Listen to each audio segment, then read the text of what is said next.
Assalamualaikum warahmatullahi wabarakatuh. Apa kabarnya anak-anak hebat? Semoga kalian selalu sehat dan tetap semangat belajar dari rumah.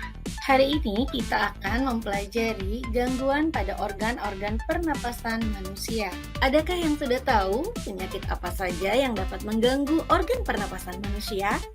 Nah, simak penjelasan Bu Guru pada video berikut ini ya. Masih ingatkah kalian saluran pernafasan manusia? Benar sekali. Saluran pernafasan manusia terdiri atas saluran pernafasan atas dan saluran pernafasan bawah. Infeksi saluran pernafasan atas atau ISPA merupakan penyakit yang disebabkan adanya infeksi virus, bakteri, atau jamur pada sistem pernafasan bagian atas, yaitu melalui infeksi pada hidung, sinus, faring, dan laring.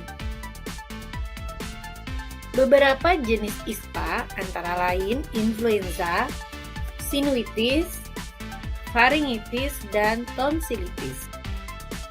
Nah anak-anak, tahukah kalian bahwa virus, bakteri, dan jamur tersebut juga dapat mengganggu sistem pernapasan bagian bawah, yaitu meliputi trakea, bronkus, dan alveolus. Dan infeksi saluran pernapasan bagian bawah yang sering terjadi, pneumonia, tuberkulosis, asma, kanker paru-paru, dan bronkitis. Penyakit influenza atau flu adalah penyakit menular yang disebabkan oleh virus. Virus influenza menyebar melalui udara karena batuk dan bersin dari penderita flu. Gejala yang ditimbulkan oleh penyakit influenza atau flu ini antara lain pilek, hidung tersumbat, bersin-bersin, dan tenggorokan terasa gatal. Gejala lainnya biasanya badan menggigil atau demam, mata berair, hidung tersumbat, kepala berat disertai dengan batuk. Nah, agar kalian tidak tertular penyakit influenza, maka selalu gunakan masker ketika kalian bepergian atau berkendara. Dan rajin mencuci tangan menggunakan sabun dan air mengalir sebelum makan.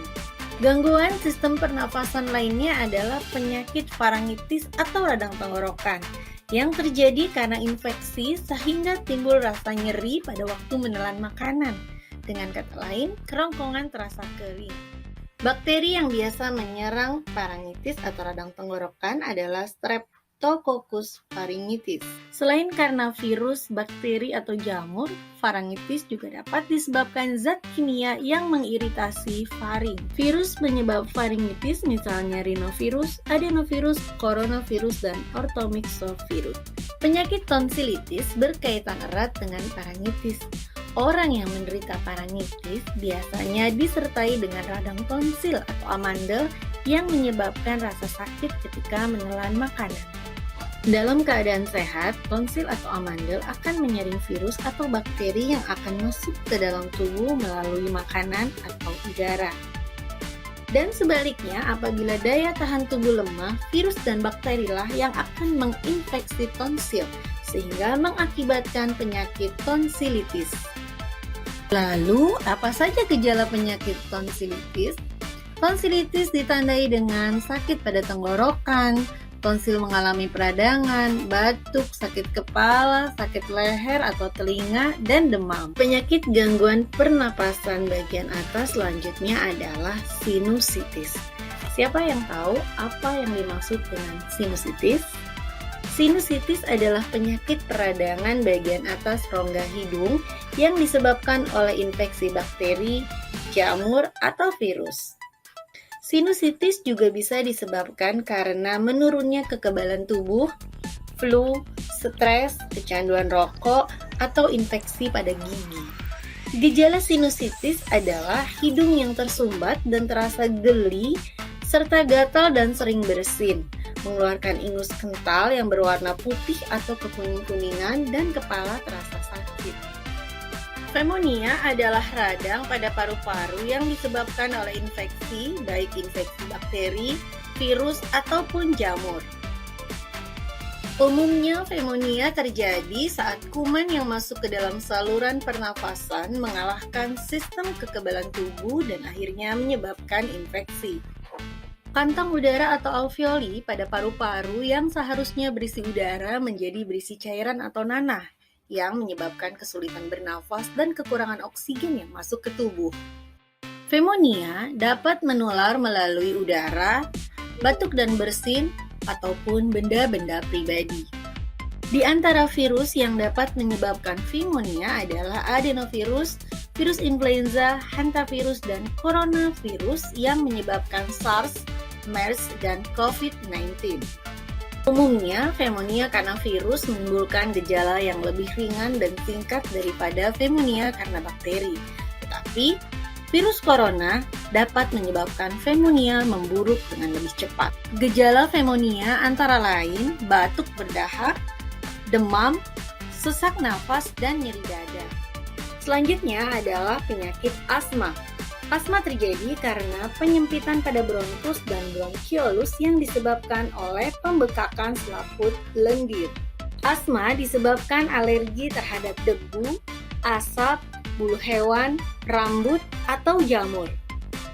Pada penyakit asma, paru-paru tidak dapat menyerap oksigen secara optimal. Asma merupakan penyempitan saluran pernapasan utama pada paru-paru. Kelainan ini tidak menular dan bersifat genetis atau bawaan seseorang sejak lahir.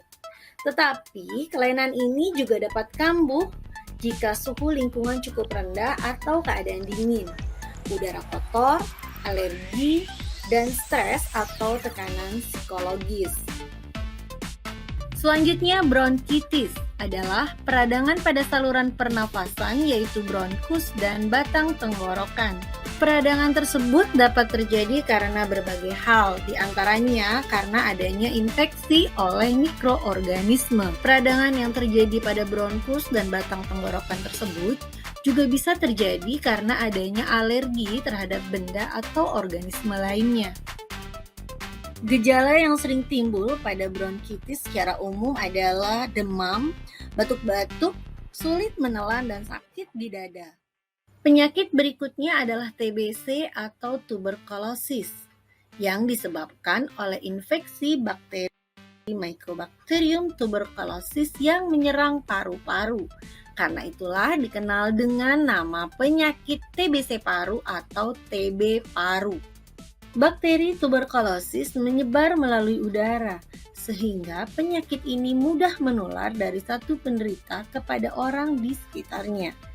Gejala penyakit TBC antara lain batuk parah berdahak lebih dari 3 minggu dan ada darahnya, dada terasa sakit dan sesak nafas, berat badan terus menurun tanpa sebab yang jelas, tidak nafsu makan, mual dan muntah, kemudian mudah lelah dan sering lemas, serta badan kerap demam dan menggigil, terutama pada malam hari.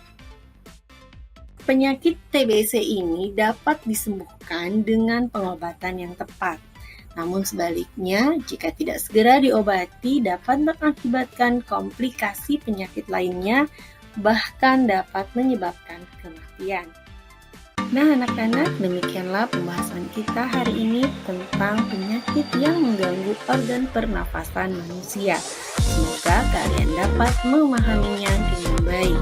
Terima kasih atas perhatiannya. Sampai jumpa lagi di video pembelajaran berikutnya. Assalamualaikum warahmatullahi wabarakatuh.